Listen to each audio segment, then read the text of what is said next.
Buenos días a todos y a todas. En nombre de America's Health Foundation y su presidente Dick Salvatierra, quien nos acompaña, les damos la bienvenida y agradecemos su presencia virtual en este espacio de diálogo en donde estaremos tratando diversos temas relacionados a la implementación de los compromisos regionales de la resolución de la Asamblea Mundial de la Salud sobre enfermedades raras.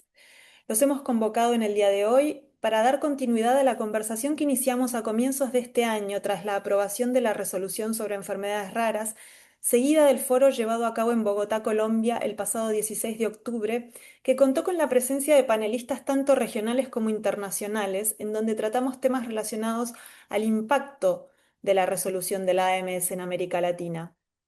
Un poco como background, para quienes nos acompañan por primera vez, esta resolución marcó un hito al reconocer a las enfermedades raras como una prioridad de salud global, haciendo un llamado a los países a integrarlas en sus planes nacionales de salud, a fortalecer el diagnóstico y tratamiento, a impulsar la innovación, la investigación y el acceso, y a trabajar en mecanismos innovadores de financiamiento.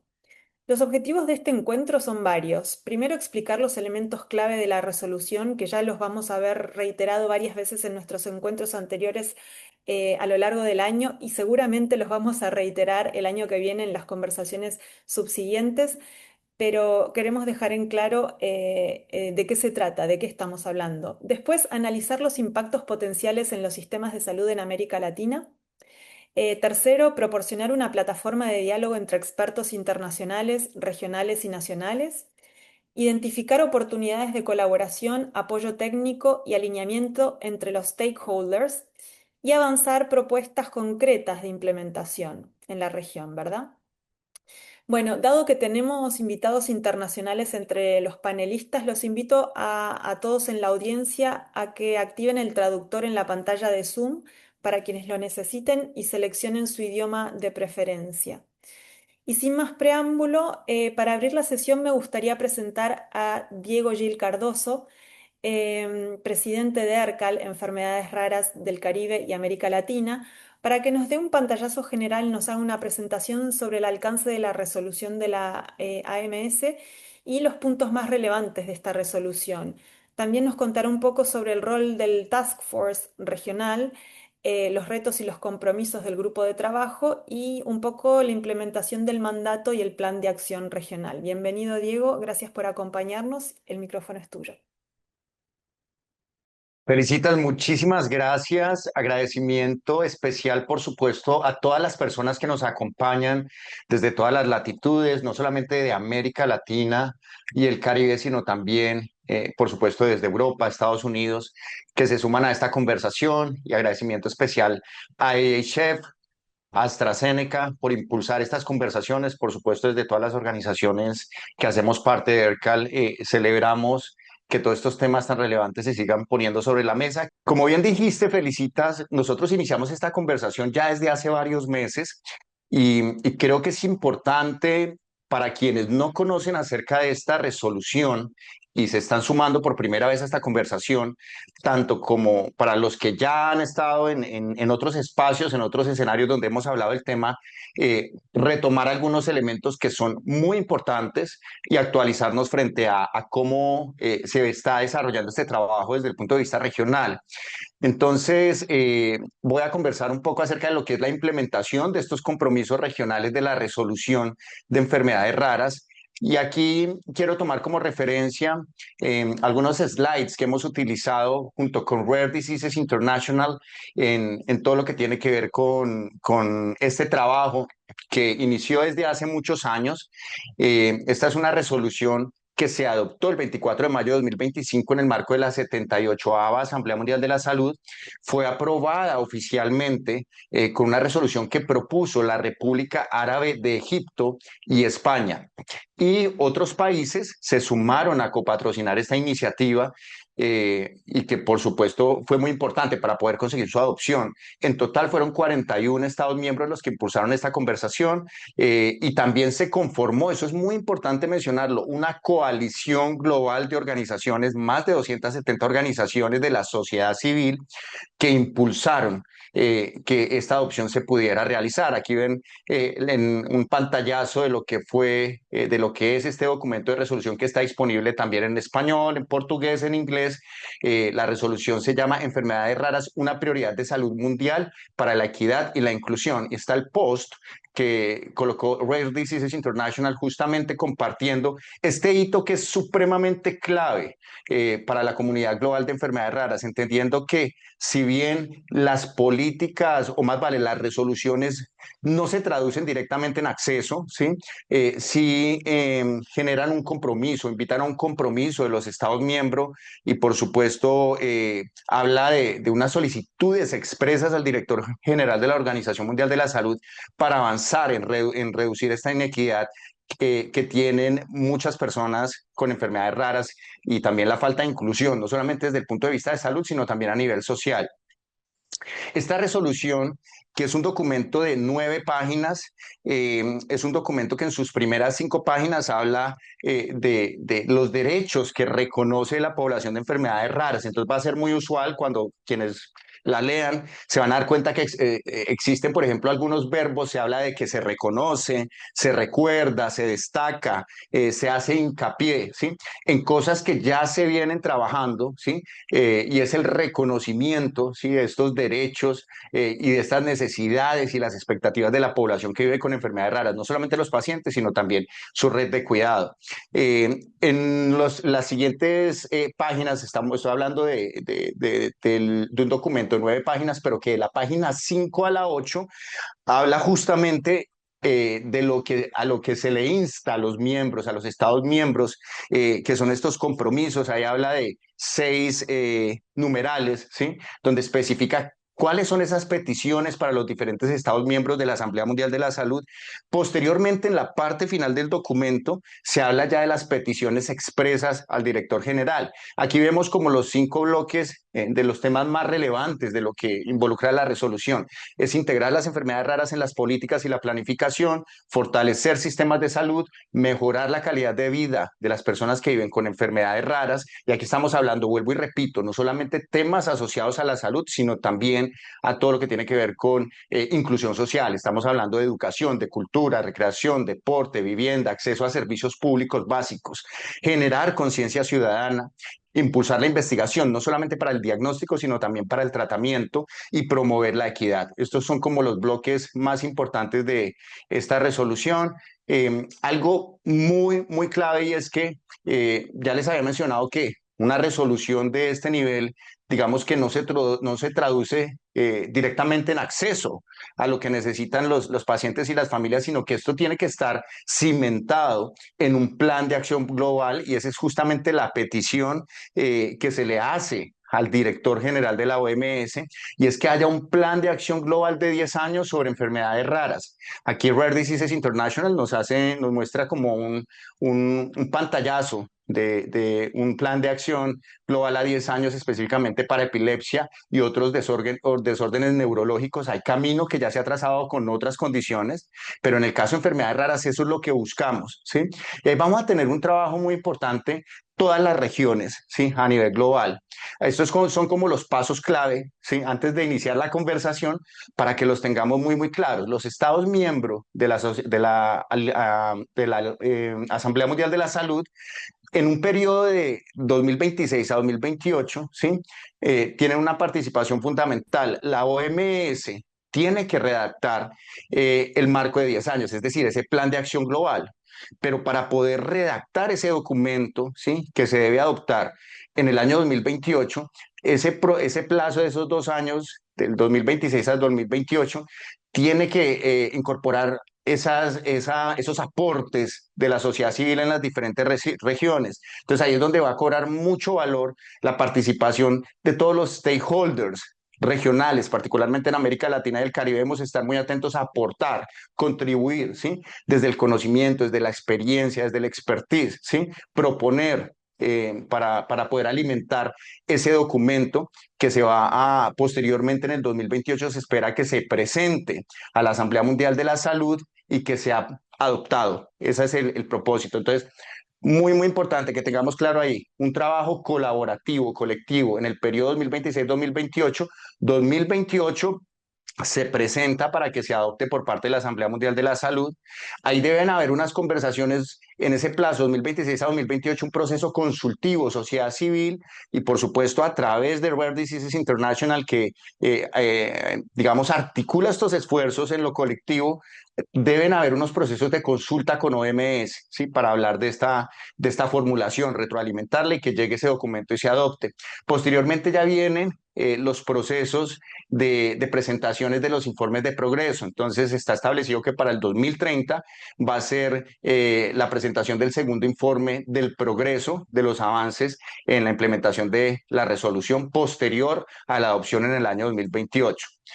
Hablemos un poco ahora de lo que significa el marco de participación desde la sociedad civil.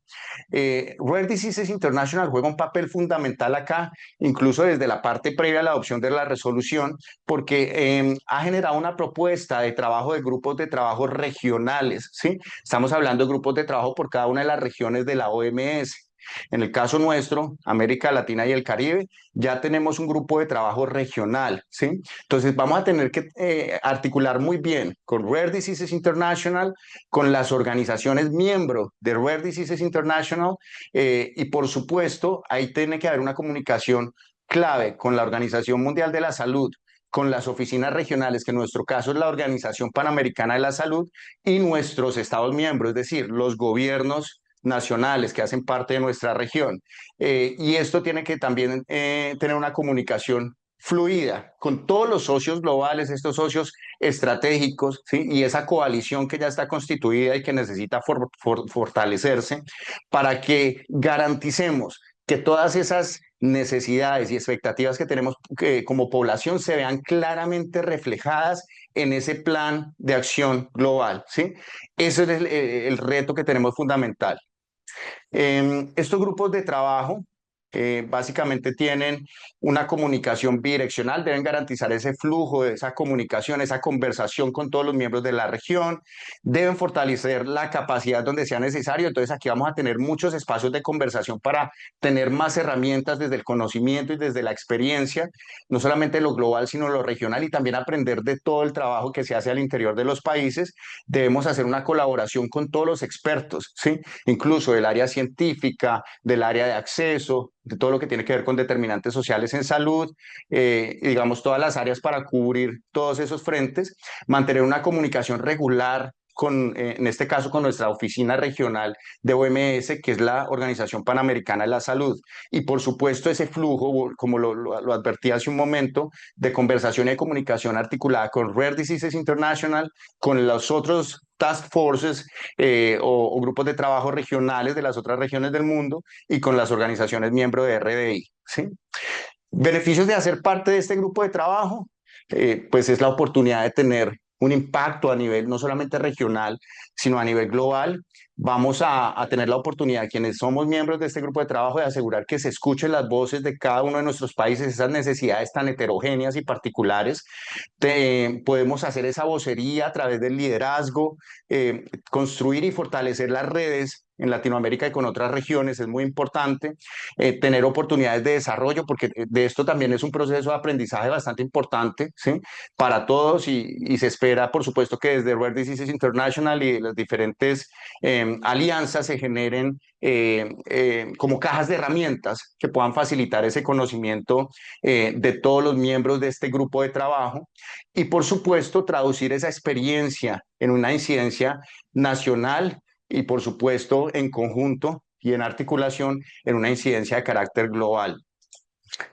Eh, ya para ir cerrando, unos pasos muy importantes. ¿Qué es lo que viene? ¿Sí? ¿Qué ha sucedido y qué es lo que viene en el marco de la implementación de esta resolución? En octubre de 2025 se lanzó la convocatoria para que cualquier ciudadano de la región, en este caso Latinoamérica del Caribe, hiciera parte de ese grupo de trabajo regional, ¿sí? Eh, Recordemos que esta convocatoria se hizo para personas que son parte de la comunidad de pacientes, de cuidadores, líderes de grupos de pacientes pues incluso la misma industria farmacéutica podía mandar a inscribir o sugerir representantes hasta un máximo de 10% del total de los participantes del grupo de trabajo regional. Esa convocatoria estuvo abierta durante varios días. Luego, entre noviembre y diciembre de 2025, nos reunimos o hubo un trabajo también de, de reunirnos. Inicialmente tuvimos, digamos, una reunión con las personas que nos inscribimos para ese grupo de trabajo regional y desde Rare Diseases International se impulsó una convocatoria para quienes deseaban ser copresidentes de este grupo de trabajo regional. Se hizo una selección de carácter democrática, ¿sí? Con quienes hacen parte de este grupo de trabajo y es importante que sepan que más de un centenar de personas de Latinoamérica y del Caribe se inscribieron para este grupo de trabajo regional. Se hizo muy inclusivo. Las votaciones eh, para copresidentes arrojaron como resultado que el liderazgo del grupo regional va a estar a cargo de Juan Carrión, que es de Aliver, de la Alianza Iberoamericana de Enfermedades Raras, Diego Gil por parte de ERCAL, y vicepresidente María Marta Bertone, ¿sí?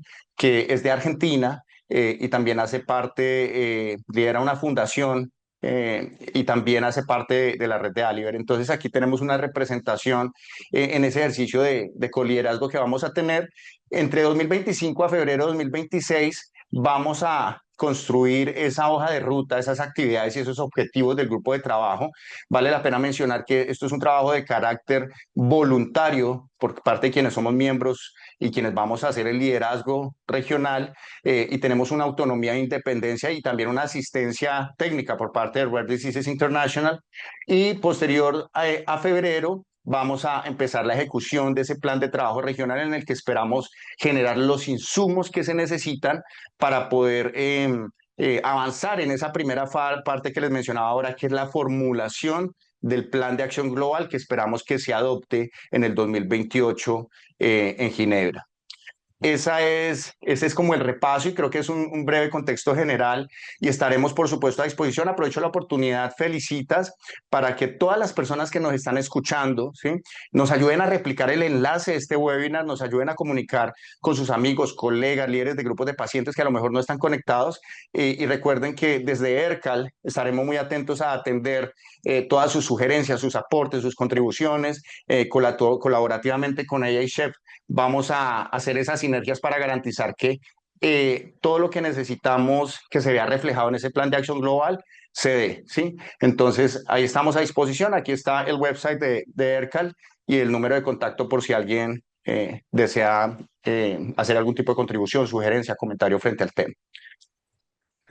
Muchas gracias, Diego. Gracias por darnos un paneo general de todo lo que se ha venido haciendo desde la aprobación de la resolución. Grandes pasos, pese a que ha pasado tan poco tiempo, solo algunos meses. Felicitaciones. Y bueno, para dar continuidad, ahora vamos a pasar al panel de discusión. Un poco como background, ¿no? Sabemos que, como bien dijo Diego, las realidades de Latinoamérica y el Caribe son diversas, pero los desafíos son comunes. Y esta es una gran oportunidad que tenemos de traducir esta resolución en políticas públicas concretas.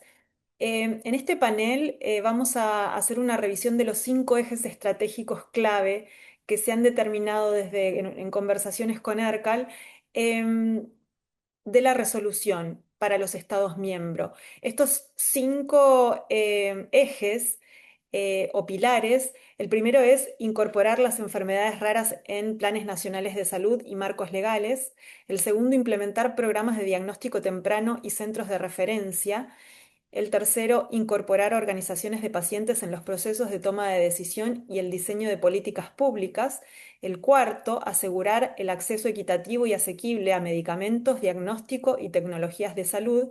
Y el último, generar registros nacionales interoperables con los sistemas internacionales. Esta es la base de nuestra conversación que hemos delimitado como em, lo más importante para tratar y para esto me da mucho gusto presentar a este panel de grandes expertos de distintos backgrounds y experiencias, expertise, un panel representativo no solo a nivel de la región, sino también, o sea, geográfico, sino también de los stakeholders estratégicos y tomadores de decisiones de la región.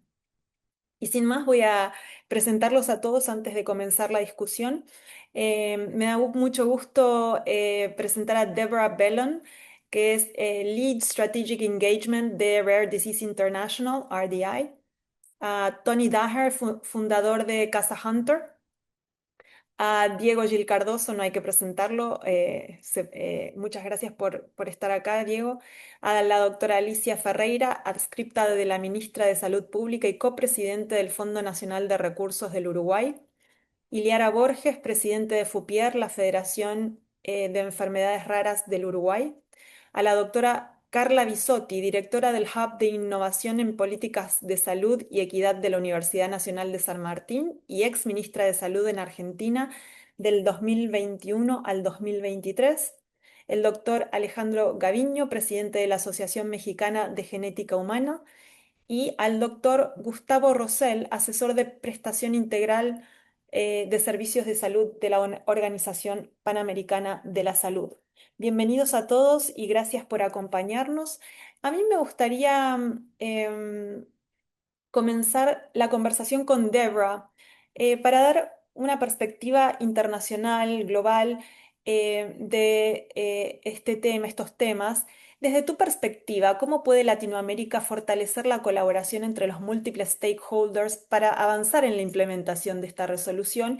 Y empalmando un poco con este tema, ¿qué modelos internacionales o regionales de otras regiones que ustedes con quienes ustedes han interactuado eh, se podrían adoptar en la región para integrar las enfermedades raras en sus planes nacionales? Deborah. Thank you, Felicitas. So as Diego mentioned, we are working to create these regional task forces. And for us, that was really the first step in ensuring the collaboration between the different stakeholders, which is very, very important to ensure that the WHA resolution isn't just a document, but is really enacted, is really implemented in all the different countries. And so the task forces create a coordination platform for civil society organizations, for academia, for health professionals, and also for industry, as Diego mentioned, 10% from industry, to exchange information on the needs of persons living with rare diseases, to follow progress, to work together towards common goals. And this way we can ensure alignment, we can avoid duplication, and we can ensure effective implementation. And so this task force was just established in October. There was really a lot of interest from Latin America. We were very happy to see that. We had nearly 100 people that joined the task force. And of course, people will be engaged at different levels, but it's very important to have this multi-stakeholder participation. And one thing that we need to ensure is capacity building. We need to make sure that the organizations in the regions have the skills they need. There's a lot of collaboration between different stakeholders, a lot of potential there because we know that the patient groups have a lot to learn about advocacy from each other. And we will also at RGI work to facilitate their interactions with WHO, with the regional offices and the global level as well. But also the industry and the healthcare professionals have something to learn from persons living with rare diseases and their caregivers and their families to make sure that it is relevant, that what we are working towards, which is a global action plan on rare diseases, will be relevant for the people that it will serve. And so in some cases, it's about creating the right platforms for exchanging information. We have to remember that implementation is not just at the global level, but it's also at the national level. And so that is often where there will be real change. The real improvements in the lives of people who live with rare diseases will often be at that national level. So we can have big ideas at the global levels, but we need to make sure that it's implemented. And that's an area where it's really the national organizations that are going to be working to make sure that they are getting what they need out of this resolution. So we need to work together in a cohesive and a transparent way to make sure that we're all moving towards the same goal. And to answer your question about the different models, I think, for example, we can look at the European model. So, there's an EU action plan on rare diseases, and EURODIS, which is the regional alliance in Europe, has been very active in ensuring that it really responds to the needs of people living with rare diseases that it's very relevant, and that it takes all of the contributions from the different national alliances and states, the member states in Europe. And I think that that's a model that would be something that could be reproduced in Latin America to ensure that no one is left behind, that all the countries, the bigger ones, the smaller ones, the richer, the poor, wherever they are geographically in Latin America and the Caribbean, are heard in the consultations for the action plan. Gracias, Debra. Muchísimas gracias por tus comentarios. Y bueno, nos encantaría tener un parlamento regional, sería una buena idea, un parlamento regional en Latinoamérica. Em, y bueno, sí, dado que esto es bastante reciente, se hace camino al andar. La interacción entre todas las partes nos darán también más respuestas, me imagino. Tony, ¿cuál ha sido los mayores desafíos y las conquistas a nivel en Brasil, a nivel regulatorio y en temas de acceso en los últimos años? Porque bueno, Brasil ha sido un gran pionero a nivel legislativo, ¿verdad?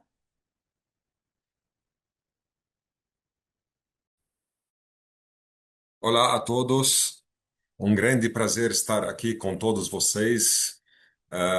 Obrigado pela pergunta. Nós tivemos muitos desafios no Brasil e a partir da nossa experiência da Casa Hunter, os desafios de equidade enfrentados pelas pessoas com doenças raras na região ainda são profundos e estruturais. O primeiro e mais evidente é a desigualdade no acesso ao diagnóstico. As chances de uma criança chegar ao diagnóstico variam muito, né, enormemente de acordo com a região onde ela vive, sua condição socioeconômica e o nível de preparo do sistema de saúde local. Como vocês sabem, o Brasil é muito grande, por isso nós temos essa diferença regionais. Essa assimetria gera atrasos de anos, aumenta a gravidade clínica e impõe um enorme custo emocional e financeiro às famílias. O segundo desafio é o acesso desigual a tratamentos e terapias inovadoras. Em muitos casos, o acesso depende do estado, do hospital ou até do grau de informação da família. As terapias avançadas genéticas, enzimáticas ou de precisão chegam de forma muito desigual, criando uma verdadeira loteria entre quem consegue e quem não consegue tratamento. Outro ponto crítico é a ausência de centros de referência integrados, que força as famílias a peregrinarem por um sistema fragmentado, infelizmente, sem coordenação, sem acompanhamento multidisciplinar adequado e sem continuidade do cuidado, né? Então, por fim, persiste uma baixa participação efetiva dos pacientes e organização nos processos de decisão. Apesar dos avanços, ainda entramos tarde nos debates que definem políticas, protocolos, avaliação econômica, prioridade de financiamento e inclusão de novas tecnologias no sistema de saúde. Agora, eu acho assim, que também tivemos avanços na área reguladora, né? Especialmente a Anvisa. Não sei se vocês sabem que a Anvisa foi a primeira agência, né, da América Latina que se integrou às agências do ICH, né? São as mais reconhecidas do mundo. A México também, nos últimos anos, ela fez parte, né? Mas a Anvisa ela faz parte do ICH desde 2019. E em 2017, graças a um movimento de advocacy liderado pelas associações de pacientes e da federações aqui, nós conseguimos ter duas resoluções que garantiram priorização dos processos para as doenças raras, seja na área de pesquisa, seja na área de registro. Foram a Resolução 204 e 205. E também em 2018, também graças ao nosso trabalho, a Casa Hunter, que trouxe as primeiras terapias avançadas para o Brasil, a Anvisa criou uma nova resolução, número 260, específica para as terapias avançadas. Tá? Em 2019, tivemos mais uma resolução que colocou os critérios de aprovação das terapias avançadas no Brasil, a resolução 338. Então, nós tivemos um avanço muito importante na área de regulação. Muchas gracias, Tony. Es muy interesante la historia de los avances en Brasil. Dado que tenemos poco tiempo, estuvimos muy concisos en las preguntas sin respuestas, pero gracias por tu aporte, Tony. Doctora Ferreira, desde la experiencia uruguaya, ¿cuáles son los desafíos más críticos que enfrentan los sistemas sanitarios al implementar políticas para enfermedades raras y qué condiciones se necesitarían para incorporar las raras en marcos legales y planes nacionales de salud de manera sostenible, ¿no? Sostenible y sustentable en el tiempo?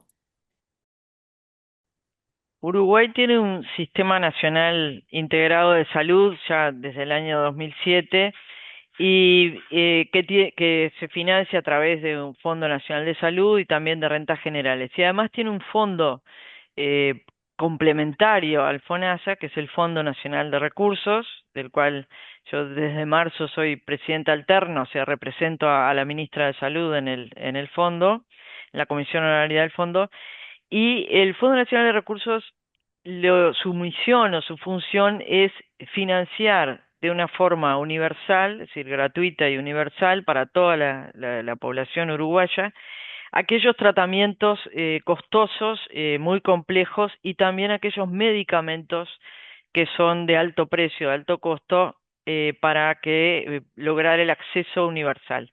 Dentro de esos más de 60 tratamientos que financia el Fondo Nacional de Recursos, financia algunos medicamentos para algunas de las enfermedades raras, como por ejemplo el Gaucher, la enfermedad de Fabry, Hunter, la atrofia muscular espinal, la fibrosis quística, que entonces los pacientes que son portadores de estas enfermedades tienen la posibilidad de recibir un tratamiento de por vida, si es necesario, en forma gratuita.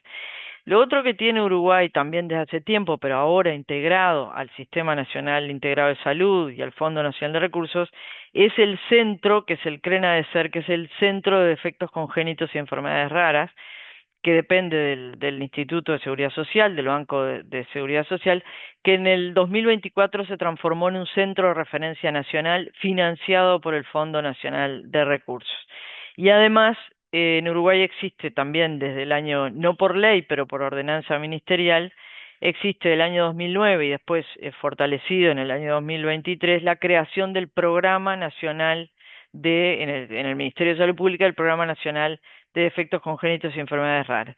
O sea que uno, si une todas esas cosas que yo dije, podría decir, bueno, en Uruguay tiene bastante resuelto el tema del acceso y el tema del seguimiento a través del CRENADESER. Sin embargo, sigue siendo un desafío la sostenibilidad, porque el Fondo Nacional de Recursos tiene un presupuesto finito, obviamente acotado. La medicación para estas enfermedades es de las más costosas y aunque son pocos pacientes, justamente tiene el desafío de poder sostener. Lo otro que es importante es que también desde hace varios años Uruguay tiene, a través del Banco de Previsión Social, una pesquisa neonatal. Es decir, el Uruguay, a través de que es obligatoria, gratuita y universal, a través de sangre, una gotita de sangre del recién nacido, de todos los recién nacidos de Uruguay, se busca detectar 29 enfermedades genéticas o metabólicas. Ya se van aumentando casi todos los años y entonces se detecta en el momento de nacer si ese niño puede llegar a tener o va a tener alguna de las enfermedades raras. Con lo cual, creo que en Uruguay estamos bastante avanzados en este sentido, pero de vuelta, sigue siendo un desafío el financiamiento en el sistema de salud, pero también incluso el seguimiento después de la edad adulta, en la edad adulta. Muchísimas gracias, doctora. Interesante todo lo que se está haciendo en Uruguay. Bueno, dado que es un país pequeño y con también, bueno, todos los países tienen recursos limitados, pero bueno, en países pequeños los desafíos son más grandes. Me gustaría pasar a Iliara, em, dado que estamos hablando de Uruguay, desde las asociaciones, desde tu asociación de pacientes, la Federación de Enfermedades Raras en Uruguay. ¿Cómo, ¿Cómo piensas que se puede asegurar que la voz del paciente sea considerada dentro del diseño y la implementación de las políticas nacionales? ¿Y cuáles han sido las estrategias más efectivas para mejorar la colaboración entre gobierno, todos los stakeholders? No los voy a repetir. Liliara. Buenas tardes a todos. Bien, en Uruguay los desafíos comienzan quizás por ser un país más pequeño y tener una menor cantidad de pacientes, la población ser más pequeña, tenemos muchos desafíos aún que nos enfrentamos como organización de pacientes, como representantes de la sociedad civil. Los desafíos comienzan muchas veces con la formación médica, la falta de conocimiento clínico sobre las enfermedades raras en el primer nivel de atención, lo que retrasa el diagnóstico y muchas veces genera un peregrinaje médico de las familias que desgasta emocionalmente y económicamente a las familias. Aunque existe el centro Crenadecer, como dijo la doctora Alicia, su alcance aún es limitado y no siempre articulado, porque no cubre a todas las enfermedades raras que existen en el país. Los principales vacíos incluyen acceso desigual a las pruebas genéticas, lo que muchas veces genera el retraso diagnóstico, porque las pruebas genéticas, el exoma clínico no está incluido dentro del sistema de la canasta de prestaciones de salud. La falta de cobertura integral a tratamientos de alto costo ahora es mucho más amplia que hace unos años atrás, eso nos alegra decir, pero aún hay un largo camino por recorrer. La ausencia de protocolos nacionales para el abordaje interdisciplinario, lo que fragmenta la atención. Desde nuestra organización creemos en el trabajo regional para fortalecernos como como el país pequeño que somos. Creemos que la equidad debe ser el eje rector de cualquier política pública en este campo. Y para asegurar la voz del paciente, creemos también en la participación de la sociedad civil. Hemos impulsado espacios de consulta directa con el Ministerio de Salud Pública, tenemos reuniones bimensuales, pero aún falta que las organizaciones de pacientes sean reconocidas como actores técnicos y sociales en la construcción de las políticas públicas. Permanece la mesa de diálogo con el Ministerio de Salud Pública y con Crenadecer como centro de referencia para ampliar la formación, sea de profesionales de la salud y el acceso a diagnósticos tempranos. No sé, Felicitas, ¿qué tiempo tenemos? Puedo seguir, pero no sé qué otra pregunta querías. No, bueno, ahora podemos ir pasando y vuelvo a ti en un ratito. Gracias, Okay. Ilaria. Gracias. Me gustaría hablar ahora con la doctora Bisotti, porque ya que estamos hablando de financiamiento y sacamos un poco ese tema, desde su experiencia en el ministerio, ¿qué modelos de organización y financiamiento podrían facilitar la implementación de estos programas para enfermedades raras? Em, hay muchos modelos que se han formulado, pero a mí también me gustaría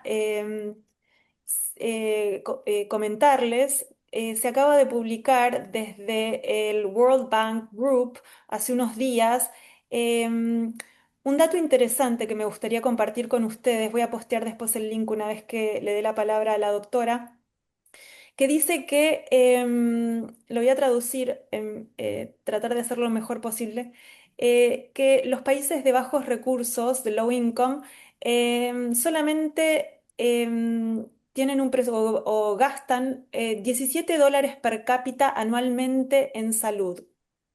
Este es un reporte que me ha llegado hace poco y me gustaría como ponerlo de background, ¿no? Porque es una cifra bastante alarmante. Doctora.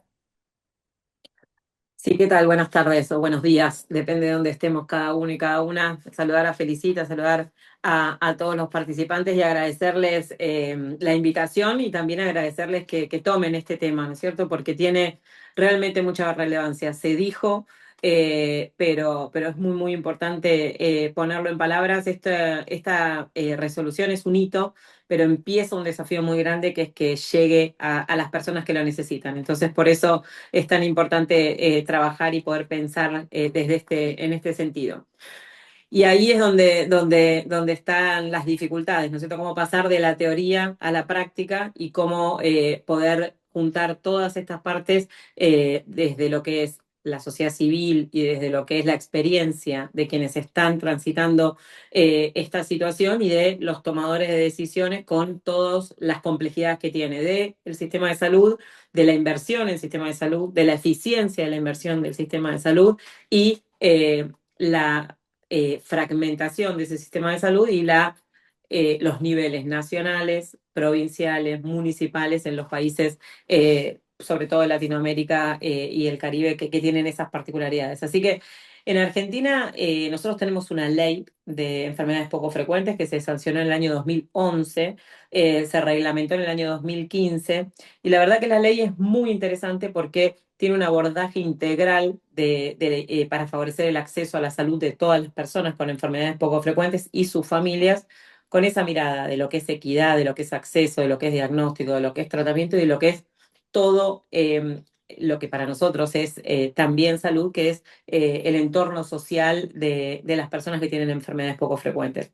Y cuando uno habla de enfermedades poco frecuentes y ve la incidencia, parece poco, pero cuando sabe que hay más de 6.000 enfermedades poco frecuentes y se calcula que hay más de 300 millones de personas con enfermedades poco frecuentes, todo eso lleva a entender la dimensión. Así que en Argentina, y nombro la ley porque es un hito para poder avanzar en el financiamiento de los tratamientos, incluye la cobertura de los tratamientos para todas las personas en relación a las diferentes coberturas sociales invita a las provincias a adherir a esta ley para trabajar en el financiamiento. Y de vuelta una ley como una resolución son documentos y son consensos, pero para llevarlo a la práctica en Argentina llevó mucho tiempo. Se reglamentó la ley, como dije, en 2015, se creó un programa nacional de enfermedades poco frecuentes y también se creó a través de la ley y se implementó un consejo consultivo con la participación activa institucional de la sociedad civil. Y se trabajó muchísimo en el listado de las enfermedades poco frecuentes para definir los tratamientos, se trabajó en el registro de enfermedades poco frecuentes y se trabajó mucho también en la evaluación de tecnologías. Argentina tiene una comisión de evaluación de tecnologías y se trabajó muchísimo con eso, especialmente para AME y especialmente para fibrosis quística, donde se generaron también comisiones específicas para estas dos enfermedades, donde entre la CONETEC y entre las comisiones específicas y trabajando también con la industria farmacéutica y nuestro ANMAT, que es la entidad regulatoria, y para AME, acuerdo de riesgo compartido, y para fibrosis quística, un registro nacional que favoreció el acceso y disminuyó muchísimo los costos, la compra centralizada desde el Ministerio de Salud de la Nación para las personas registradas, evaluadas en función de la CONETEC, en función de la comisión específica para ese caso individual, en función de la indicación, la compra centralizada de medicamentos de alto precio para la cobertura de AME y enfermedad fibroquística y la cobertura también de hormona de crecimiento para algunas indicaciones especiales. En el sentido de pensar esos financiamientos, la clave es generar evidencia a través de las comisiones de evaluación de nuevas tecnologías y la decisión política de implementar compras y negociaciones centralizadas. Este salto a algo regional podría ser un tema muy interesante con el liderazgo de la Organización Panamericana de la Salud. Hay experiencia en vacunas, en el fondo estratégico, que realmente aseguran el acceso más accesible a medicamentos seguros y los acuerdos de riesgo compartido que se hicieron en Argentina también han sido muy interesantes y el trabajo con la sociedad civil y la industria en la misma mesa es muy importante para poder acordar la indicación de esos tratamientos y de esa manera favorecer el acceso sorteando la cobertura médica, sorteando el lugar de origen, sorteando la situación social y la situación económica. Y un comentario en relación al diagnóstico, que también hay que invertir para el diagnóstico. Argentina ha trabajado mucho con las 24 jurisdicciones. Ya tenemos para diciembre de 2023 teníamos 24 referentes por provincia, se generaron mesas de trabajo en las provincias y se generó una red genómica de diagnóstico de enfermedades poco frecuentes, también financiados los insumos desde el Ministerio de Salud de la Nación a través del ANLIS Malbrán, que es nuestro instituto de referencia. Así que es realmente, digamos, muy largo y muchos temas. El acceso a los medicamentos de alto precio es uno de los ejes, pero atrás viene muchísimo trabajo de todas las instancias como para favorecer ese acceso. Así que es evaluación de tecnologías, compra y negociación centralizada, acuerdos de riesgo compartido y articulación con los subsectores y con las provincias. Muchas gracias, doctora.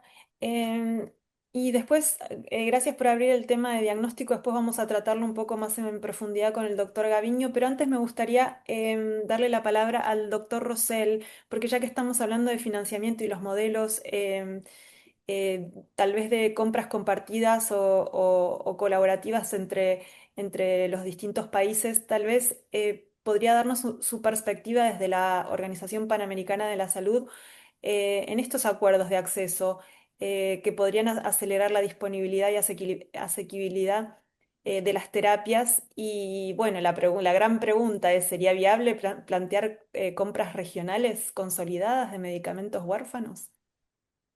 Muchísimas gracias. Tengan ustedes buenos días. Un saludo desde la Organización Panamericana de la Salud.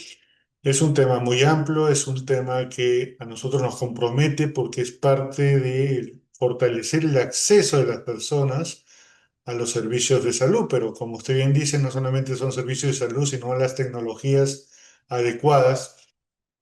Lamentablemente nos falta todavía mucha investigación, no solamente son los medicamentos que están disponibles, sino que tenemos que desarrollar plataformas de investigación para poder llevar un tratamiento y un manejo adecuado a los pacientes. Respecto a su pregunta específica, nosotros tenemos una amplia experiencia en la región con medicamentos de altísimo costo. Como usted sabe, el cáncer, las enfermedades de diferente tipo, entre ellas principalmente las enfermedades raras, son de alto costo.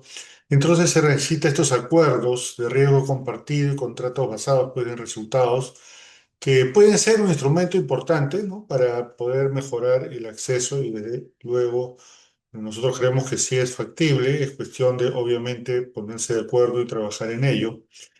Para vincular este pago, ¿no? A desempeño y manejar la incertidumbre también, que es muy importante en nuestros servicios, no solamente en el tema de medicamentos, sino como ya lo han mencionado quienes me antecedieron, que los gobiernos asuman desde la perspectiva del aseguramiento o de fondos específicos. Creo que experiencia hay bastante en Uruguay que nos están acompañando, pero también en la generación de otros países de los fondos que sirve justamente para financiar los medicamentos de alto costo, lo que llamamos los gastos catastróficos, ¿no? Entonces yo creo que es muy importante y es muy coherente que se trabaje en ese sentido y creo que desde nuestra perspectiva de OPS podemos colaborar para ampliar esta gama de medicamentos que pueden ser utilizados. Desde luego, es importante también fortalecer el tema regulatorio en los países, es importante fortalecer la capacidad, como bien se mencionó en el primer nivel de atención, porque si no, no vamos a poder identificar oportunamente a las personas que pueden necesitar algún tipo de manejo o tratamiento y de luego establecer las vías de manejo y tratamiento entre los diferentes niveles de complejidad de nuestros servicios para que puedan acceder en forma oportuna tanto el tratamiento como el manejo apropiado. Entonces yo creo que hay una serie de elementos que sirve como engranaje para poder finalmente hacer que las personas puedan tener un diagnóstico oportuno, un manejo adecuado y un acceso a los medicamentos, como usted me pregunta. Muchísimas gracias, doctor Rosell. Y es un breath of fresh air, como dicen en inglés, buenas noticias en todo caso que nos haya compartido, que hay voluntad para generar estas compras consolidadas y trabajo regional. Me gustaría pasar ahora al doctor Gaviño. Y hablar un poco, sí, sobre el diagnóstico y la experiencia en la región. ¿Cuál es la situación actual en la región? ¿Cuál es la brecha más significativa? Usted forma parte de la Red Latinoamericana de Genética Humana. Cuéntenos un poco sobre su trabajo y, bueno, un poco también, me imagino, desde su rol en México. Doctor Gaviño. Y bueno, pues muchas gracias por la invitación y bueno, también comentar y compartir un poco en México y en la Red Latinoamericana de Genética Humana, pues una de las principales situaciones que hemos tenido, pues es que muchas veces el acceso es desigual, ¿no? Sabemos que en ciertos lugares contamos con laboratorios que tienen toda la atención y contamos con estudios mucho más amplios y muchas veces, pues también debido a los recursos, tenemos que enviar estudios a otros lugares. Uno de los elementos que por ahí decía la doctora Ferreira, que me gustó mucho, es el estudio del tamiz, ¿no? Creo que el estudio del tamiz metabólico es la base para todo. Nosotros en México estamos ya en algunos estados teniendo el tamiz ampliado para 70 enfermedades, tanto en hospitales públicos como privados, y pues de ahí la detección de muchísimas enfermedades que hemos podido detectar. Algo que nos está faltando es meter en las enfermedades lisosomales, que sabemos que muchas de estas tienen tratamiento dentro del tamizaje, pero ahorita estamos trabajando en Monterrey con el tamizaje de atrofia muscular espinal, que sabemos que pues la frecuencia de portadores es muy alta y bueno, esto nos podría ayudar mucho a generar estrategias, ¿no? El acceso es desigual, como lo comentábamos, sin embargo, existen muchos centros en México que están especializados en ciertas enfermedades como anemia de Fanconi, enfermedad de Huntington, donde nosotros concentramos a todos los pacientes de todo el país, que actualmente somos más de 130 millones de habitantes, y podemos llegar a muchos diagnósticos. Aquí yo creo que lo importante es el trabajo en equipo y a través de la Red Latinoamericana de Genética Humana, pues hemos podido fortalecer estas relaciones con otros países e instituciones para poder llegar al diagnóstico, que sabemos que muchas veces pueden pasar varios años donde los pacientes no tienen un diagnóstico determinado, pero sabemos que también es por el acceso muchas veces a los estudios. Entonces, este trabajo en equipo creo que nos podría ayudar a abrir estas brechas, a romper estas brechas y también los recursos humanos, donde necesitamos genetistas clínicos. A veces no tenemos el número suficiente de genetistas o no hay los lugares específicos o las instituciones o los hospitales no cuentan con los especialistas. Igual los consejeros genéticos y pues las personas como los citogenetistas y biólogos moleculares que puedan interpretar estos estudios y pues darles un adecuado seguimiento para el diagnóstico y tratamiento de estos pacientes. Muchas gracias, doctor. Y doctor Gaviño, cuéntenos un poco, me gustaría seguir platicando con usted sobre los registros nacionales. Hay muchas barreras, no solo a nivel nacional, sino a nivel regional. También desde ERCAL y con la Fundación hemos estado tratando de ver la posibilidad de gestionar un registro regional de enfermedades raras con asistencia de diferentes interlocutores que ya han realizado esta tarea a nivel regional en otras geografías. Cuéntenos un poco cuáles son los retos de la interoperabilidad de los registros nacionales y una plataforma regional en su perspectiva. Y bueno, creo que uno de los retos que hemos tenido nosotros es que muchas veces hay grupos de trabajo, grupos de investigadores, médicos, familias y pacientes que están en un determinado grupo y muchas veces la falta de comunicación con otras instituciones nos hace que los pacientes se pierdan o que estén en varias instituciones. Incluso en mi caso, yo trabajo en un grupo de centros de rehabilitación infantil que se llama Teletón. Ya tenemos más de 25 centros y yo tengo un registro de todas las enfermedades raras que tenemos en más de 25 centros, pero muchas veces estos registros coinciden con los registros de una Secretaría de Salud o de otras instituciones y son los mismos pacientes que están registrados en varios, ¿no? Entonces yo creo que aquí la importancia del trabajo en equipo y que cada institución tenga este registro de ciertas enfermedades nos va a poder ayudar a realmente tener una estadística significativa para poder determinar cuántos pacientes hay de cada patología y que no sean pacientes que están, digamos, dentro de varios registros. Entonces, sí tenemos, hubo un tiempo que se contó con este registro a nivel de la Secretaría de Salud, luego este registro pasó un tiempo sin tener nuevos cambios y es algo que hemos estado tratando de retomar para dedicarlo al diagnóstico de los pacientes. Exacto, sí, la importancia de los registros. Em, Debra, en tu perspectiva a nivel de internacional, global, ¿no? Em, los principales retos de los registros interoperables, conectar toda esta base de datos. ¿Cuál es tu experiencia desde RDI?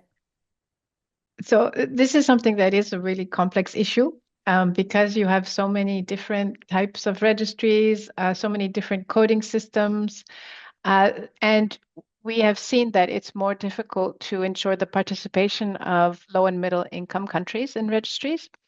So one thing that we are doing is to work with the international federations that are RDI members to build registries. Some of them already have very good registries. For example, hemophilia has been successful with a registry. I think thalassemia has a registry.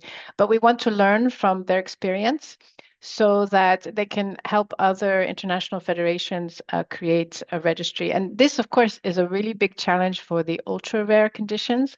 So in our membership, we have some organizations that only have 3 or 4 people that are known with a particular condition, but there are more out there, and the families would like to be able to meet the others. But of course, the data is private. It's difficult to be able to share, and so we need to create systems where people are able to connect, but without creating issues of privacy, violating privacy laws and things like that. So one thing that we are doing is to try to create a toolkit that can be used by different organizations that would be adaptable to the different frameworks, to the different legal frameworks in their location, but also to their different conditions. And so the idea would be to facilitate the creation of registries and to provide expertise and peer-to-peer knowledge between organizations so that an organization that would like to start a registry can have the resources that they need.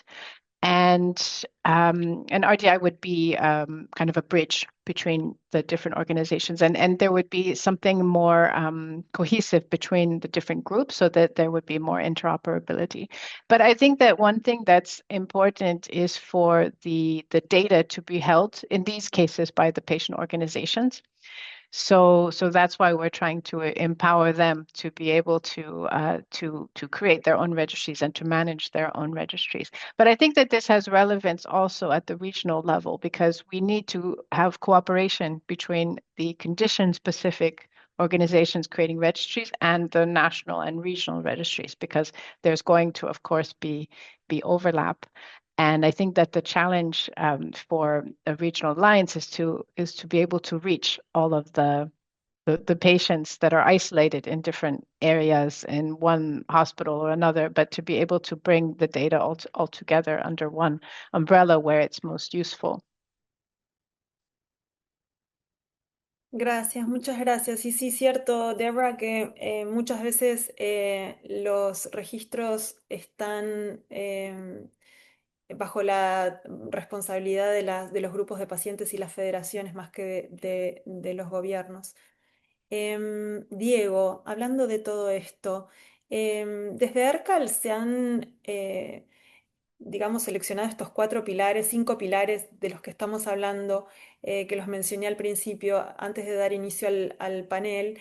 Em, ¿Qué te parece? ¿Cómo desde el Task Force regional, cómo se puede garantizar que todas estas prioridades estén incluidas dentro del marco legal de los planes nacionales y qué puede hacer el Task Force para fomentar estas prioridades, la importancia de estas prioridades, ¿no?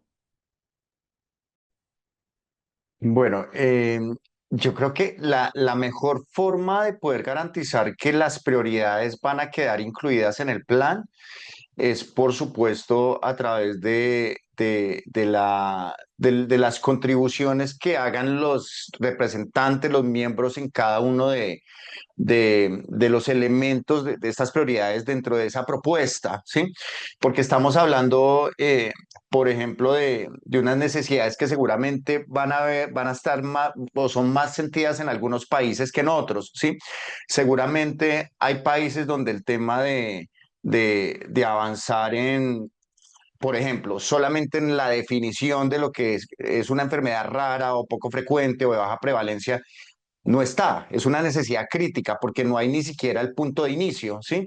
En cambio hay otros países que de pronto ya tienen una normatividad, un patrón de políticas públicas más robusto y ya han avanzado en ese camino y las prioridades tienden a ser diferentes, ¿sí?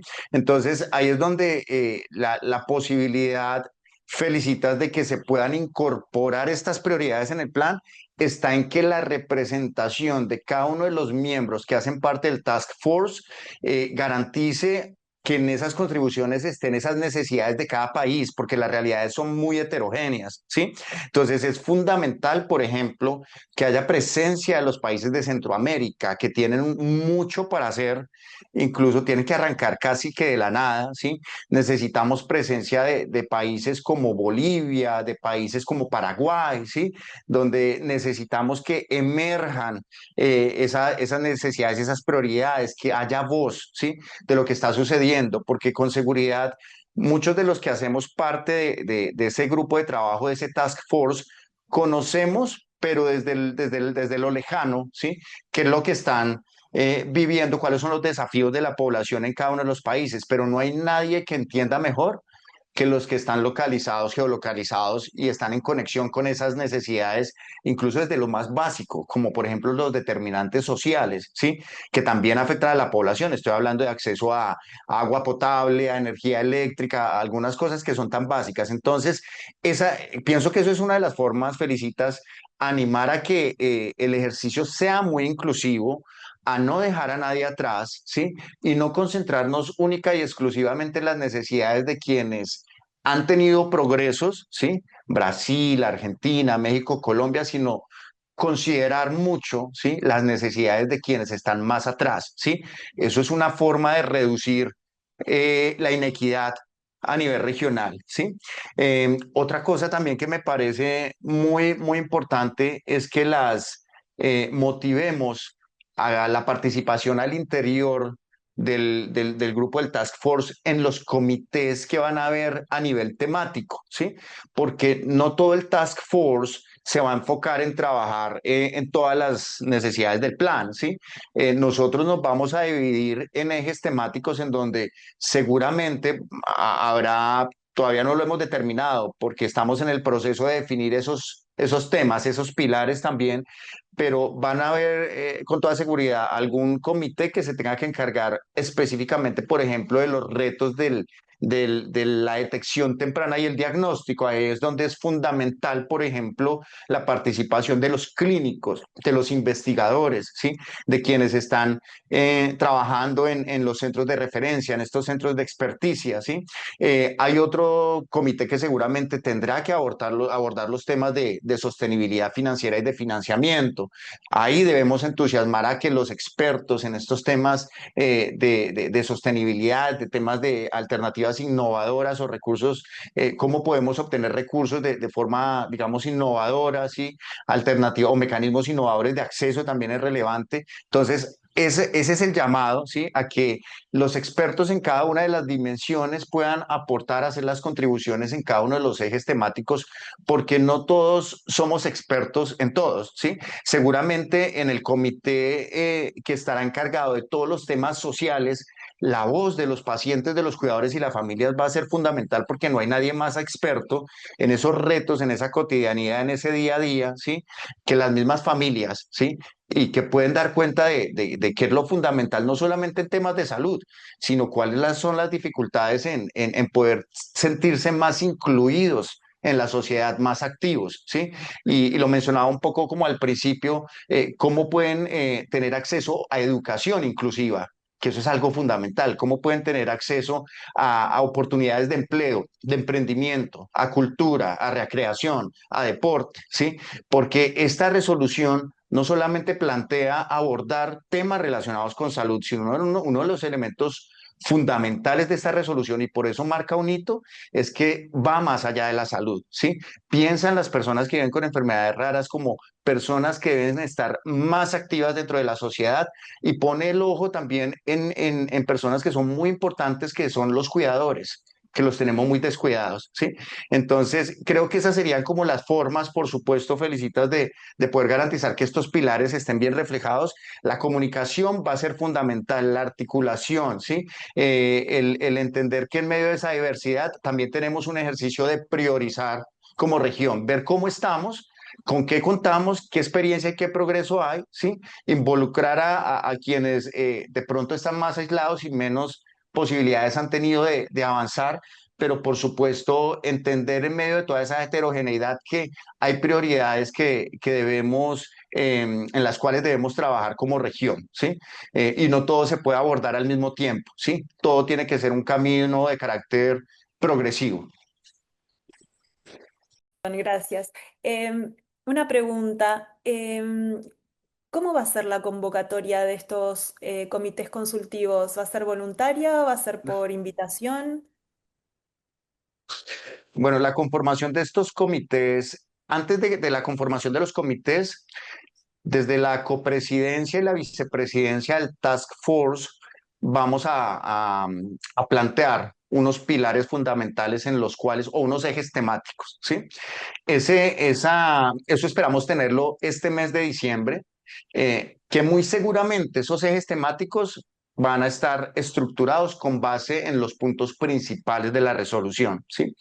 Una vez socialicemos con el Task Force esos ejes temáticos, vamos a hacer una convocatoria abierta a los miembros del Task Force para que se involucren, ¿sí? O se inscriban, no solamente en un comité, sino en dos, tres comités. Son libres de escoger la temática donde quieran aportar. Por supuesto, no solamente dependiendo de su expertise, sino también de la disponibilidad de tiempo que tengan cada uno, porque entendemos que cada uno pues tiene sus propias responsabilidades aparte de su participación en el Task Force, pero va a ser una participación abierta, ¿sí? Y yo creo que esperamos de aquí al mes de enero, entre diciembre y enero, ya haber lanzado esa convocatoria para la participación en esos comités específicos.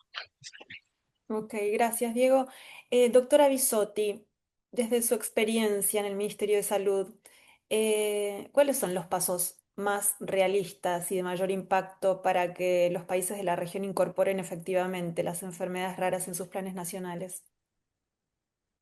Qué fácil la pregunta. Mira, yo escuchaba todos los comentarios en relación al registro y me parece que por ahí con un ejemplo en relación a los registros es la respuesta. La respuesta es que tiene que haber una decisión política de las autoridades sanitarias de trabajar con todos esos actores. Yo pensaba, además, los esfuerzos que se realizan desde las organizaciones de la sociedad civil, desde las sociedades científicas, más allá de las enfermedades poco frecuentes, en lo que significa consolidar los datos, y la verdad es que si no están, ese registro no está liderado, así como el resto de las cosas, por una decisión política a nivel nacional, esa información después no se puede utilizar para la toma de decisiones. Se tiene que tener un registro nacional donde todos los subsectores puedan cargar información ahí. En Argentina es muy complejo porque además es un país muy grande, muy fragmentado, muy federal, pero la importancia que tiene es que permite orientar la toma de decisiones y el desarrollo de políticas públicas en salud. Si no, es muy difícil abordar y atender esta problemática, ¿no es cierto? Y trabajar en todo el recorrido, que es el diagnóstico, el tratamiento y el seguimiento para esta población. En Argentina tenemos un sistema integrado de información sanitaria, que es el CISA, que tiene una ley que lo respalda, y se incorporó desde 2020 la carga, esta operativa, la carga para este tipo de pacientes. Y garantiza, por supuesto, el resguardo de confidencialidad, los datos personales, y se trabaja para difundir en los referentes nacionales, que también, conociendo las características de cada jurisdicción, tienen que trabajar con los equipos de salud encargados de la carga, y desde el nivel nacional se asiste a las provincias. Y una de las cosas que se hizo en Argentina fue trabajar en un piloto para que la misma sociedad civil y los familiares puedan tener usuarios y cargar. Eso es, como se trabajó con organizaciones como, digamos, asociaciones de esclerosis múltiple en Argentina, la Fundación de Hemofilia y la Asociación Argentina de Neurofibromatosis, y al 31 de diciembre de 2023, que fue cuando terminamos la gestión en Argentina, fue el 10 de diciembre, pero tenemos ese dato, hay más de 10.000, casi 11.000, 10.959 pacientes registrados, 95 usuarios activos, 24 provincias, las 24 provincias registraron pacientes, hay 539 establecimientos con pacientes registrados y 869 diagnósticos con al menos un registro. Se ve la curva desde 2020 hasta 2023 realmente ascendente, llegando a los 11.000 registros. Bueno, ese es un poco... la verdad, la respuesta, digamos, muy simplificada a tu pregunta, pero es decisión política, porque es articular con todos estos ejes y trabajar en ese sentido. Sí me parece que una resolución de la Organización Mundial de la Salud de estas características tiene una incidencia en los países, y por supuesto que el liderazgo de la Organización Panamericana de la Salud en la región también lo tiene, y el rol que tiene la sociedad civil en casi todos los casos, pero en este en particular, es muy importante para lo que se fue diciendo, ¿no es cierto? La incidencia política, el trabajo con el ámbito legislativo para que se puedan realmente generar las leyes, digamos, que le den un marco legal y una responsabilidad, digamos, al Estado, el trabajo con la comunicación que se dijo recién para poder, primero, hacer conocer los derechos, porque los derechos que no se conocen no se ejercen desde la comunidad, y trabajar en esa demanda a las autoridades sanitarias y a las autoridades políticas, porque ahí también los ministerios de Economía tienen un rol muy importante. Hay veces que los ministerios de Salud no tienen suficiente poder de decisión en los casos en que tiene un impacto financiero, digamos, presupuestario tan alto. Entonces, trabajar en todo para que la decisión y el liderazgo lo tomen los países. Lo mismo que los registros regionales. Si no pasan a través de los países, es muy difícil que un país se pueda involucrar porque no puede tomar las decisiones porque no tiene su propio registro. Entonces, lo que hay que hacer es invertir mucho tiempo y energía y estrategia en que los países puedan avanzar en el camino, de la mano de los países que tenemos un camino recorrido, y ahí está la colaboración y el panamericanismo y el rol de las instituciones, pero siempre pensando que si no participan los ministerios de salud de los países, la sustentabilidad y el impacto que va a tener todo ese esfuerzo es menor. Sí, gracias, doctor. Y me gustaría resaltar un punto que siempre hablamos de voluntad política, pero usted empezó a hablar también de la voluntad de todos los stakeholders, no solamente los políticos. Sí, es un punto muy relevante porque hay muchos otros tomadores de decisiones también. Doctora Ferreira, todo esto de los marcos políticos y la incorporación en los planes nacionales de salud tienen un costo. Cuéntenos usted, ¿cómo afecta todo esto en la toma de decisiones internamente dentro de los ministerios, dentro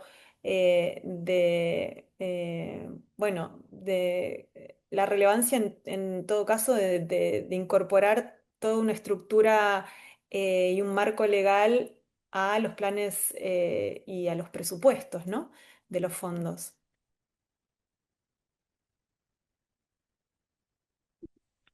Sí, yo estuve escuchando lo que plantearon en general y bueno, y lo que planteó Ilara, que es, por supuesto que Uruguay ha avanzado mucho, pero tiene todavía muchos desafíos. Entre ellos, quiero resaltar lo que ella dijo de la dificultad de los profesionales médicos y otros de identificar algunas de estas enfermedades, porque claro, no hay experiencia y es difícil y es cierto que a veces los pacientes, los padres, a veces los pacientes, los propios pacientes tienen que peregrinar para que obtener el diagnóstico.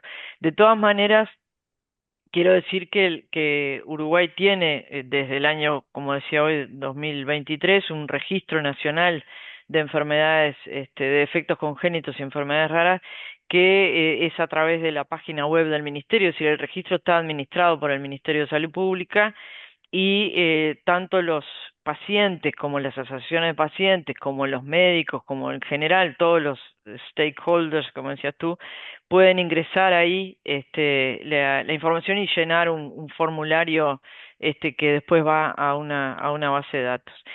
El tema del financiamiento, yo creo que Uruguay, el hecho de que tenga este Fondo Nacional de Recursos, que es universal, que está financiado ahora por fondos públicos, prácticamente todos es financiamiento de renta general, es decir, el Tesoro Nacional, y obviamente, como bien decía Carla, nosotros casi somos, fuimos una provincia de Argentina, es muy diferente nuestra situación porque somos un país unitario, es más fácil tener registros nacionales y tener directivas nacionales.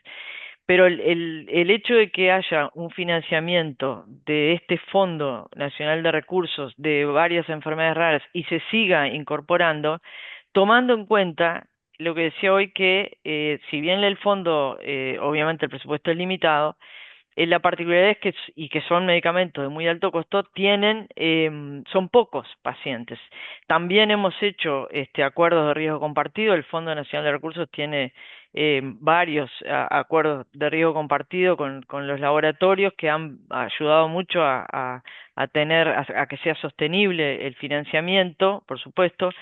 La dificultad, y quiero señalarlo sobre todo, es que, por ejemplo, ahora hubo un cambio en las políticas del laboratorio que nos vende las enzimas para Fabri y para Gaucher, aumentó el precio un 200%, y si bien son pocos pacientes, el impacto es muy alto para el Fondo Nacional de Recursos. Tratamos de negociar todo lo posible, pero el distribuidor en Uruguay nos dijo que no, que el proveedor, que el laboratorio de origen, no, ya, incluso que les había dicho que Uruguay increíblemente tenía precios muy, muy bajos, es verdad, teníamos precios bajos, y que además ese acuerdo de riesgo compartido no era útil para el laboratorio, entonces nos complicó bastante. Y en ese sentido quiero resaltar lo que dijo el doctor Gustavo Rosell.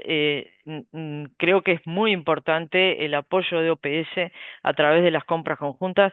El Fondo Nacional de Recursos ha comprado algunos medicamentos, no para estas enfermedades, pero sí para hepatitis C y para otras patologías, para el HIV, y realmente el apoyo del Fondo Estratégico de OPS, sobre todo para países pequeños como el nuestro, es muy, muy importante.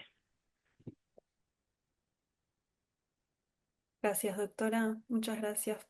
Me gustaría, bueno, ya que mencionó el comentario del doctor Rosell, me gustaría... Perdón, em, me olvidé de decir una cosa, felicidades, disculpame, que creo que es importante también por lo que tú decías.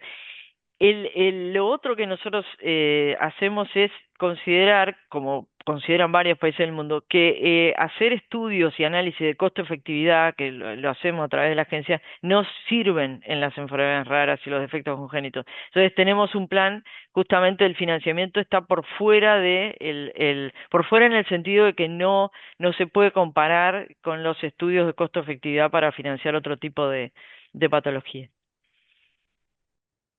Gracias, doctora. Volviendo al doctor Rosell, em, doctor, ¿cuáles son los elementos que la OPS visualiza prioritarios para un plan regional de enfermedades raras vislumbrándolo hacia el 2028 como es la proyección. Y cómo se pueden apoyar a los Estados miembros para la implementación de estas recomendaciones. Y ya que estamos, le voy a hacer una pregunta follow-up antes de que empiece a contestar. Em, ¿Qué hitos y métricas considera clave para monitorear este avance una vez que se avance en los planes nacionales y la formulación de las recomendaciones? Bien, muchísimas gracias. Es un tema muy amplio que discutir y Sí, muchas seguramente preguntas. en esos grupos de trabajo habrá que ver las prioridades, ¿no es cierto? Pero desde luego desde la organización nosotros venimos implementando todo un trabajo de integración de servicios que es muy importante porque definitivamente tenemos que cerrar competencias. Son muy pocas las personas que tienen la expertise para hacer un diagnóstico y que conocen estas enfermedades y como ya bien se ha mencionado, dependen mucho de la formación. Entonces tenemos que trabajar planes que involucren a las universidades, a los centros formativos, para poder desarrollar un mejor conocimiento. Y de luego a eso le incorporamos lo que es la investigación. Un tema relevante entonces para nosotros es fortalecer tanto la formación de recursos humanos como el desarrollo de estas competencias en la implementación, sobre todo en los servicios de primer nivel de atención o conocidos como de atención primaria, en coordinación con los centros hospitalarios y los institutos, desde luego. Otro tema que es relevante es la información. Nosotros en nuestros países tenemos sistemas de información muy débiles que todavía no están articulados y que no permiten que las atenciones y cuidados fluyan para poder atender estas necesidades de las personas, ¿no? Entonces yo creo que es un tema que hay que trabajarlo, es un tema que necesita todavía un fortalecimiento. Por otro lado, como ya lo hemos mencionado, desarrollar mejores tecnologías sanitarias a un costo accesible, con un financiamiento adecuado que permita obviamente tener un mejor acceso a los medicamentos mediante diferentes modalidades. Los seguros obviamente funcionan bien y también los fondos de aseguramiento. Por otro lado, contemplar en este plan lo que es la gobernanza y la participación social, ¿no? Las personas que viven con enfermedades y sus organizaciones deben estar en el centro del diseño y la implementación de estas políticas que se han mencionado. Tenemos muy buenos ejemplos de trabajo participativo, dependiendo de cada país, porque hay países donde sus espacios de colaboración son los mismos ministerios, en otros son las superintendencias que velan por los derechos de los pacientes, en otros son los mismos seguros o seguros sociales o cajas o como se llamen, donde hay una participación efectiva, pero también en espacios de desarrollo política.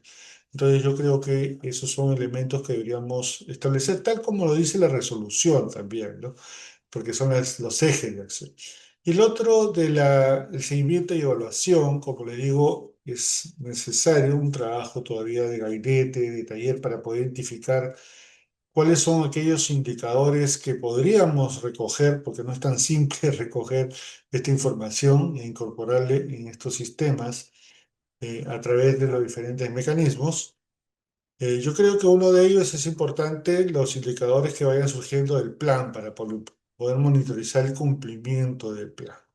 Por otro lado, tenemos que tener unas líneas de base del acceso de las personas a un diagnóstico desde la etapa, digamos, prenatal y del mismo nacimiento, quién es la cobertura, ¿no es cierto? Si están siendo cubiertos o no en este tipo de diagnóstico, pero no solamente en ellos, sino en los paquetes de atención que involucran la prevención, promoción, recuperación, incluyendo obviamente los medicamentos y los diagnósticos.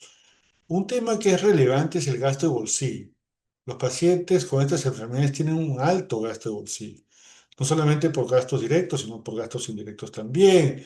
Y hay otros elementos que hay que visualizar que son importantes, como por ejemplo el acceso a trabajo, ¿no?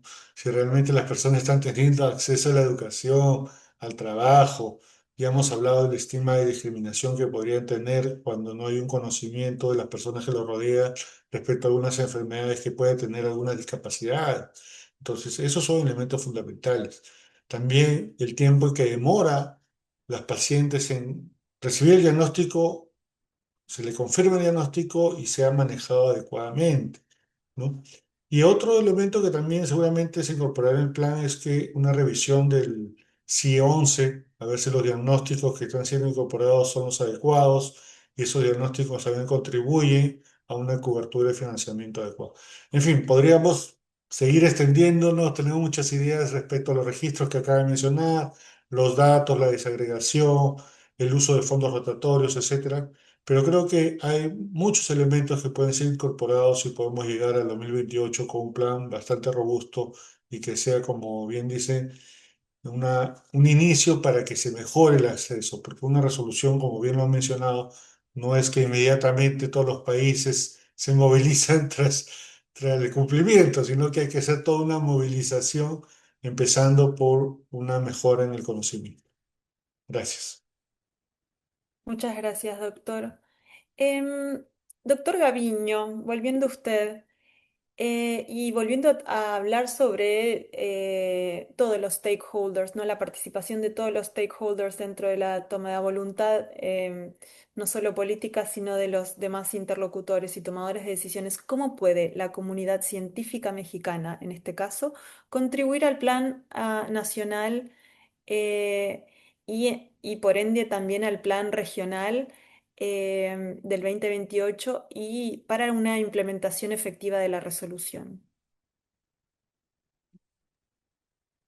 Bueno, pues a mí me parece importante, primero, que se involucren la mayor cantidad de personas relacionadas a este tema. Nosotros tenemos en México una Asociación Mexicana de Genética Humana, donde somos más de 500 investigadores, médicos especialistas en genética, citogenetistas y biólogos moleculares, así como un consejo mexicano de genética donde nosotros podemos de alguna manera, tenemos varias personas con distintas especialidades en estos campos y que podríamos con todo gusto contribuir de alguna manera para ampliar estas redes de apoyo.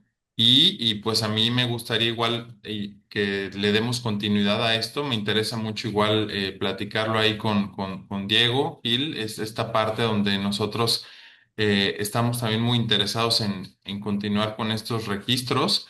Y bueno, pues a través de la educación, el entrenamiento desde el pregrado a cada una de las personas interesadas, el involucrar a otros especialistas. Generalmente los genetistas somos los que andamos muy entusiasmados con estas enfermedades. Sin embargo, ese equipo multidisciplinario de otros especialistas, ortopedistas, neurólogos y otras áreas son los que también requieren estar acá presentes.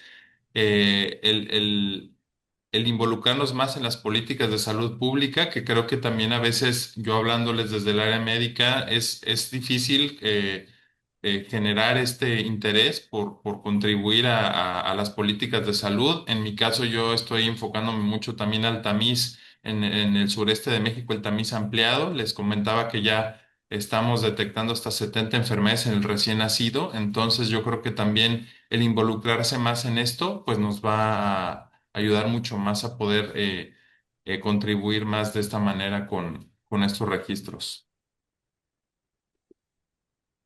Muchas gracias, doctor. Y brevemente, Iliara, ¿cuáles son las expectativas que tienen a nivel local respecto al plan nacional y a las recomendaciones de esta resolución? Bien, en representación de la sociedad civil, nosotros esperamos que el Plan Nacional Uruguayo adopte los principios de la resolución, los pilares que ya hemos hablado en esta reunión, incluyendo la equidad, participación y la sostenibilidad, perdón, y que se articule a nivel regional, en sintonía con los demás países de Latinoamérica, que reconozca a las organizaciones de pacientes como actores técnicos capaces de contribuir a la implementación de la evaluación de las políticas. Es importante que la voz de los pacientes sean escuchados para que no quede nadie atrás, como decía mi compañero Diego. Desde FUPIER reafirmamos nuestro compromiso con una salud pública inclusiva, donde la dignidad de cada persona con una enfermedad rara sea el eje de toda acción institucional. tenemos mucha esperanza, mucha confianza y estamos firmes para seguir trabajando en conjunto a nivel regional e internacional. Muchas gracias, Iliara. Diego, desde tu perspectiva regional, ahora, siguientes pasos. ¿Cuáles son los siguientes pasos y cómo articular todos estos cambios y estas propuestas y estas recomendaciones a nivel regional con todos los stakeholders, ¿no? Involucrando a todos los tomadores de decisiones, desde ERCA, la RDI, OPS, OMS, etcétera, y la lista sigue, es muy larga. Bueno, los siguientes pasos, Felicitas, yo creo que es muy importante que respaldemos el trabajo que va a desarrollar el Task Force por los próximos 2 años. Tenemos que estar muy atentos a estos comités, quienes ya son parte de este Task Force, estar muy atentos a los pilares, a los ejes temáticos sobre los cuales va a trabajar, a los comités directivos para poder inscribirse, registrarse pues, en cada uno de ellos, dependiendo de la disponibilidad del expertise que tenga cada uno. También la invitación es a que conectemos cada uno de nosotros con nuestros gobiernos, con los actores a nivel de cada uno de los países. Es muy relevante que el trabajo no lo haga solamente la sociedad civil.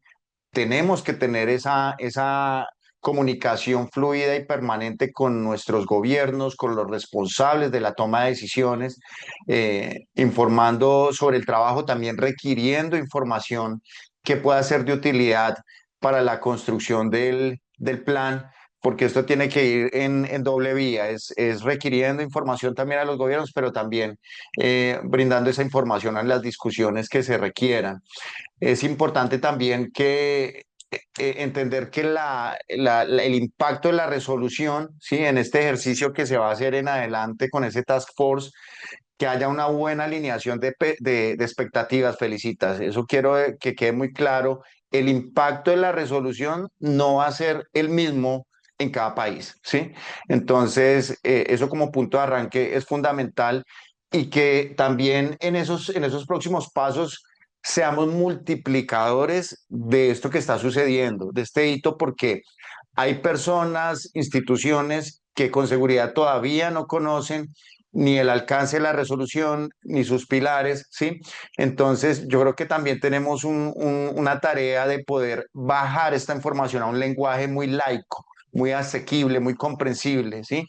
Y que las personas y las familias en especial entiendan esta resolución, de qué forma se va a traducir en un mejor acceso para ellos, no solamente en términos de salud, sino de inclusión social, ¿sí?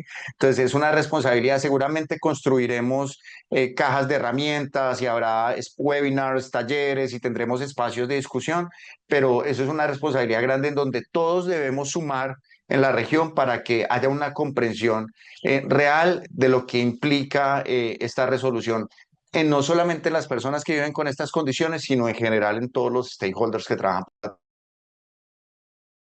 Muchísimas gracias, Diego. Y bueno, ahora para terminar, ya tenemos pocos minutos, me gustaría hacer una ronda entre todos los panelistas y muchas gracias por estar acá, con la última pregunta para cerrar. ¿Cuál sería, brevemente, solamente una o dos frases por panelista para tener como el último, gotitas del saber de cada uno de ustedes desde su perspectiva? ¿Cuál sería la prioridad número uno que cada uno considere indispensable para que la región avance hacia el cumplimiento de la resolución en los próximos 5 años? La prioridad número uno. Doctor Gaviño. Pues yo creo que la relación entre el gobierno, el involucrarnos más con las instituciones públicas, con los investigadores y otras áreas y crear estos enlaces interinstitucionales, en mi caso a través de la Red Latinoamericana de Genética y el país de México. Muchas gracias. Iliara Borges.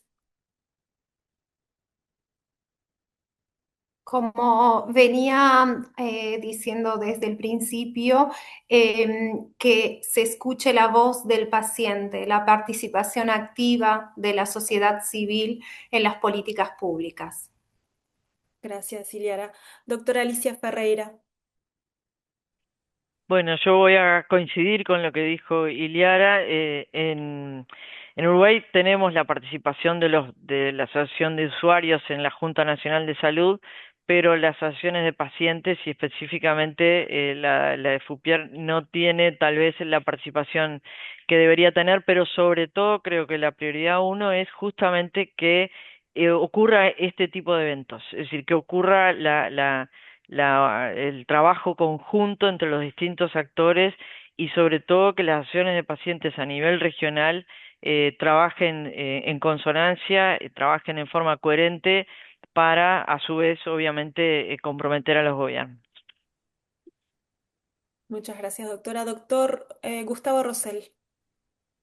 Bueno, para mí es importante que ampliemos la capacidad de los sistemas de salud para integrar de manera efectiva a las personas que tienen estas enfermedades raras, empezando por la atención primaria de la salud, que incluye la formación de recursos humanos e incluirlos en una planificación regular, tanto en los ministerios, pero también con las asociaciones públicas-privadas.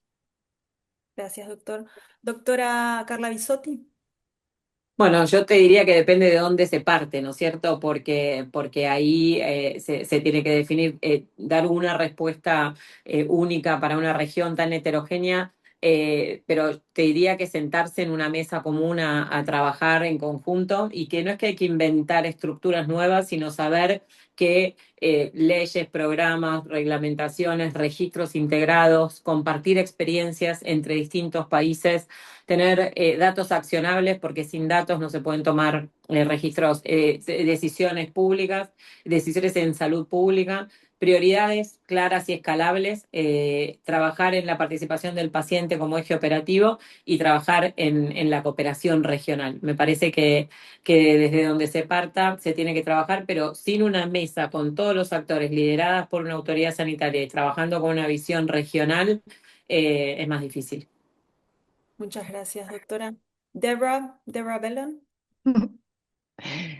Sí, para mí es unidad, porque es importante trabajar juntos, así somos más fuertes.